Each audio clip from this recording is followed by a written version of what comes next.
Hey everyone, this video is done in collaboration with Scarlet Ravenswood of Arcane Alchemy. I'm going to be linking her video on keeping a tarot journal in the description box, and I hope you'll subscribe to her channel and follow her on Instagram. Scarlet is a professional tarot reader, she does business coaching, and she also offers a tarot certification course. She's the host of the really amazing podcast Cosmic Keys, which I hope you'll definitely check out. If you get nothing out of this video except that Scarlet is awesome and you've discovered a treasure trove of resources to explore further, then my work here is done and I consider myself a huge success. So, the tarot journal. By the way, I'll be adding random cut footage of my personal tarot journals like this. These are from quite recent times, actually. Some of these pages are my own notes and reading spreads, and others are notes I took at various tarot conferences during the master classes. Now, as for me, instead of getting into the boring logistics of tarot journaling, I figured I'd get personal. I've diligently and faithfully kept a tarot journal since high school. You are now looking at footage from my tarot journal I kept in my college days. That would date these notebooks at around 20 years old. I won't show footage of notes for readings I did for other people, and even the log of readings I did for myself gets pretty personal, but what you will see are notes on card meanings, how I organized the pages of my tarot journal in a spiral-bound notebook, and some of the tarot spreads I was working with back during those times. I really wish I could find my high school tarot journals, but if anything, those are probably still at my parents' home back in upstate New York.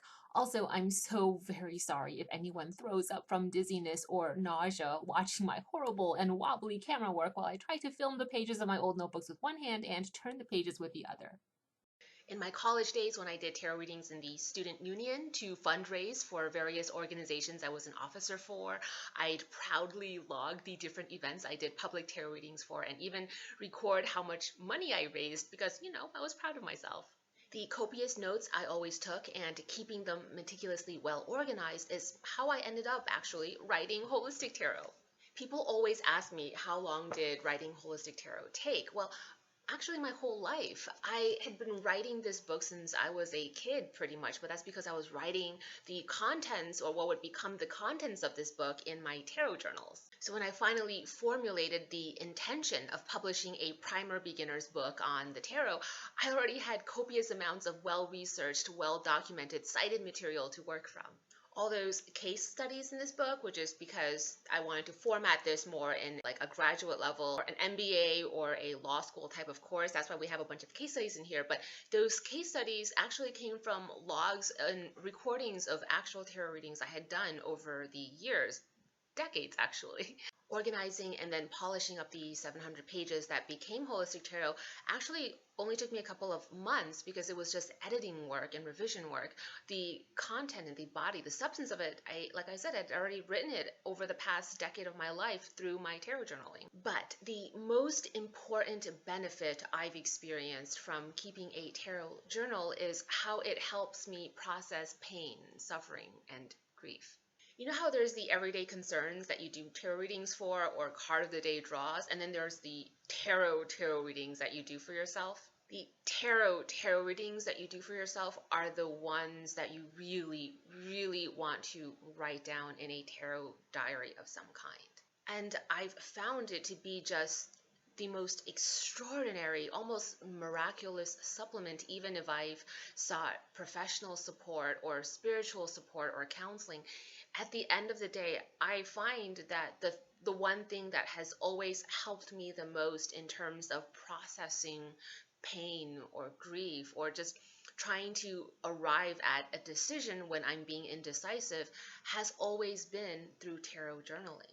A really heartfelt experience with divination, when you record those readings and then you go back and you read those readings, when you process that, I really believe something magical happens, and also it advances you as an individual. It advances your personal development, it advances your spiritual development, it advances your psychic development. Like, there's just so many benefits to go on and on about. It's almost like if I write out my divinatory readings, that act in and of itself is a form of sigil magic. in as much as the same way copious amounts of tarot journaling can help me write an analytical treatise on tarot cards like holistic tarot, it can also help become a form of magic and help me advance my connection to divinity, my connection to magic. The ability to harness unseen energies is something that I'm able to process, develop, and really fine tune through something as simple as tarot journaling. Tarot journaling and processing my readings, finding paths of light through readings that I do, even really negative ones, especially during times of grief. It's like I said, it's a form of sigil crafting in and of itself, the actual writing of the journal. It's a way of reframing your truths, and that really helps you gain more control over your own future. I think when people are afraid of negative cards in readings or a tarot reading prognosticating a negative outcome, they're relinquishing way too much self-control and dominion to the force majeure, to extenuating circumstances, rather than getting ahead of those extenuating circumstances to control them. Writing out a negative tarot reading is my way of confronting darkness, and when I'm holding the pen in hand and writing, I feel powerful and magical, exactly like a magus. And it's that act, it's a very audacious act, really, that helps me process that information and really helps me to transform negative readings. Doing tarot readings on things of huge weight and gravity to me, and then journaling about those tarot readings on those topics of significant weight to me, is how I actually pull myself out of darkness and to the other side. It's a way for me to find the light always. And I think that using words to find my way is a very amazing form of magic. Okay, quick, easy example. Say you do a tarot reading for yourself, and it's one that you're really nervous about, but then oh fuck, you get the Tower, Ten of Swords, and the Devil. If you don't then take the conscious step, or at least if I don't take the conscious step of journaling through that tarot reading, I can let the power of those cards become amplified and become a self-fulfilling prophecy. And so tarot journaling is, like I said, it's a form of civil doing too much law. I'm sorry, I said civil because I've been doing legal work and legal research before I created this video, but sigil magic, it's a form of self-empowerment, and it is also, like I said, a way for me to get ahead of the tarot reading, especially one that is a little bit more negative. It helps me process through the darkness and the shadow, to understand it, to confront it, and also to not be afraid of it. And so when I'm not afraid of the implications of that tarot reading, it loses a lot of its hold over me. And so there's so many reasons to keep a tarot journal. Even when you get cards that you really didn't want to see, for example, the Tower, and it's something where you really didn't want to see the Tower, was for one of those high stakes questions that you really had to see the Ace of Cups for, but no, of course, you see the Tower. If you just sort of cast the reading aside and say, no, I'm not going to think about it, I think it's turning a blind eye on your own problems. I think that says a lot about who you are as a person. I think people who do that, it's a small act where you pull a card, it's the Tower or the Ten of Swords or some card you really don't want to see, and you just go and you set it aside and you move on, or you try to ignore it, or you become the ostrich with your head in the sand. I think that says a lot about how you deal with life. And so when you make the very conscious and brave act of starting with the cards, forget your life and just how you deal with cards. You get a negative card and you learn to sit with those negative cards and learn how to process it and confront it, and really stare the Devil card in its face for an hour. Well, that might be an exaggeration, but you know what I'm talking about. When you do that, that starts to create a shift in you, in the way you deal with life. And you become more able to deal with when the devil card, when it appears in your life, instead of acting the way you do in a tarot reading where you dismiss it, cast it aside, walk the other way, try to, ignore it, keep your head down. You've learned to be more assertive, more self-confident, more empowered, and you're able to confront the devil in real life when you've learned how to process and confront the devil card in the tarot. Even when I sat down to draw my own tarot deck, one of the easiest ways to sort of keep yourself anchored when you're creating a tarot deck, even an oracle deck, even if it's not a tarot deck per se, when you go back to read through your notes on the tarot architecture, your tarot journal, it really helps you, even with an oracle deck, think about how you want to structure your own oracle deck or how you want to depict certain cards in the tarot.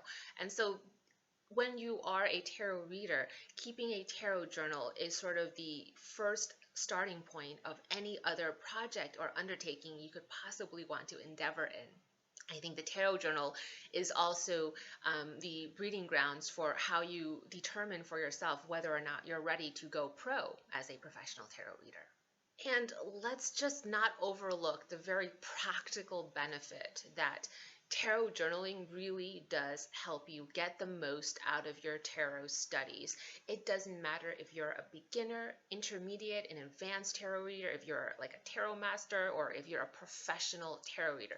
Even as a professional tarot reader, when you go back to basics and revisit other tarot card systems, or even the one that you think you know so well, and go back to journaling something like card meanings and trying out different spreads, that really expands and deepens your own competency and mastery over the cards.